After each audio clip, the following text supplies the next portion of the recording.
All right, hey guys, welcome to another education and training video. My name is Dalzell and I'm with the Dalzell Realty Group, and today we're going to be talking about changing over utilities. Why is this important? Well, we don't want you to get all settled in, get ready to sign, get everything underway, and then forget that you don't have power, water, gas, or any of those things. And we want to make sure that when you walk into that home, everything is dialed in for you. So as we get closer to the signing, I would typically say give yourself a week ahead of time is when you know the signing and when we know that closing date is going to be happening. And let's go ahead and start lining up those utilities. So the major ones, you're going to want to make sure we've got contacted power. A lot of cases, it's going to be NV Energy. We're also going to want to make sure we've contacted the city for water and sewer. We're also going to want to make sure that we've contacted the gas company if there is gas utilities on the property.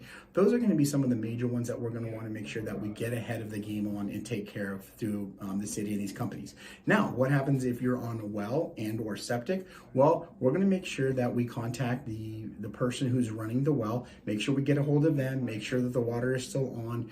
Typically, that person will even meet you that first weekend or that first week when you move in at the property to kind of tell you a little bit more in depth of how the well works, how the payments are made, what kind of water usage you're going to have, things like that. But again, we want to make contact with the company or person that's running the well service. Now, if it's septic, as far as our sewer goes, we should have handled this in the inspection, but we want to make sure that everything is up to date on the septic, make sure that if there's any services that need to be done, everything is done, making sure everything is up and running, because we don't want any last minute surprises when we get you into that house, because when we get those keys, the last thing we want you to do is show up and not have water, power, or gas, or anything like that. So rule of thumb is let's give ourselves a week ahead of time, start transferring those utilities, start getting them put into your name. And if you have any questions regarding the companies, always make sure you talk to us. Well, if we can't get them through doing our own research, we can always talk to the listing agent, talk to the seller, see what they're currently using, and make that process as seamless as possible for you. So